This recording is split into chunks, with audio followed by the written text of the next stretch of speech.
दोस्तों नमस्कार। देश ठीक ठाक चल रहा है तो इसके पीछे केवल दो ही कारण होते हैं। एक होता है सरकार पक्ष और दूसरा होता है विपक्ष। सरकार पक्ष जो बिल लेकर के आती है उस बिल में से कमियां ढूंढना, उसे छानना और सरकार से सवाल करना और उन कमियों को दूर करवाना, ये विपक्ष का काम होता है।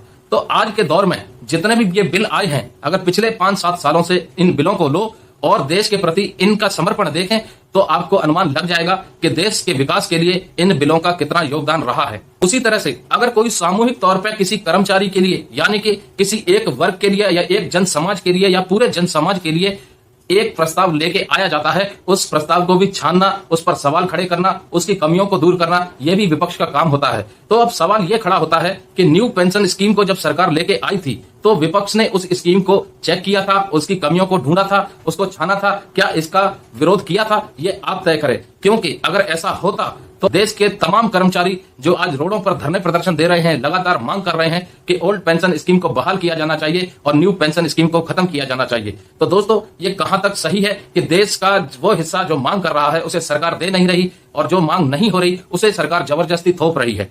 वहीं 18 महीने का डीए और डीआर, जिस हिसाब से पार्लियामेंट में सवाल किया गया था कि क्या सरकार 18 महीने का डीए और डीआर देने का कोई विचार बना रही है, जिसका जवाब आया था जी नहीं। तो इसके बाद मुद्दा क्या वहीं खत्म हो जाता है? उसके बाद ऑपोजिशन का क्या कोई काम नहीं रह जाता है? सिर्फ इस तर्क पर चुप हो जाना कि कोरोना काल के दौरान सरकार के ऊपर वित्तीय बोझ आया था, उसकी वजह से सरकार ये डीए का भुगतान नहीं करेगी जो 18 महीने का बकाया है। सिर्फ इतना सुन करके क्या विपक्ष को शांत हो जाना चाहिए? विपक्ष का भी फर्ज बनता है पूरी तरह की हकीकत जानना, तहकीकात करना कि वो स्थिति जो कोरोना काल के दौरान सरकार की थी या देश की वित्तीय हालत थी, क्या वो वित्तीय हालत आज के दौर में भी है और क्या वो लगातार चली जाएगी और क्या ये 18 महीने का डीए और डीआर भविष्य में कभी मिलेगा ही नहीं? ये सवाल विपक्ष का खड़ा होना चाहिए था संसदीय कार्रवाई के दौरान। भूतपूर्व सैनिक जो लगातार वन रैंक वन पेंशन 2 की विसंगतियों के ऊपर अपनी मांगों को रख रहे हैं, उस पर भी सरकार विचार नहीं कर रही है। बहुत सी युवा पीढ़ी जो कि इंतजार कर रही है कि सरकारी नौकरियां की वैकेंसी आए तब वो सरकारी नौकरियों के लिए अप्लाई करें। आज भी देश के कई सरकारी संस्थानों में बहुत से पदों पर खाली स्थान है।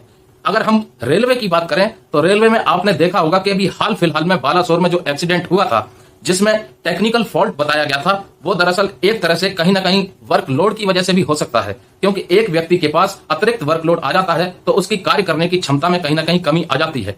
और ये वर्कलोड क्यों आता है? क्योंकि मैन पावर की कमी होती है। तो कहीं ना कहीं ये कह सकते हैं कि रेलवे में मैन पावर की जरूर कमी रही होगी, जिसकी वजह से उन पटरियों की देखभाल ठीक से नहीं हो पाई, उन तकनीकी उपकरणों की देखभाल ठीक से नहीं हो पाई, जिसकी वजह से कहीं ना कहीं ये दुर्घटना स्वाभाविक रूप से या अस्वाभाविक रूप से हुई होगी। हम इसे दावे से नहीं कह सकते, लेकिन ये जरूर अंदाजा लगा सकते हैं कि जो सरकारी विभागों में खाली स्थान हैं, जिनकी भर्तियां नहीं हुई और जिनको भरे नहीं गए हैं, उन खाली स्थानों का कार्यभार किसी और कर्मचारी के ऊपर तो आया ही होगा। अगर कड़ियों को जोड़ने लगे तो कहीं ना कहीं पक्ष और विपक्ष, यानी कि सरकार और विपक्ष दोनों पर ही सवाल खड़े होते हैं। क्योंकि देश की जनता ने आपको इसलिए चुना था कि आप देश की आम जनता के मुद्दों को सुलझाएं, उनकी आवाज को सुने।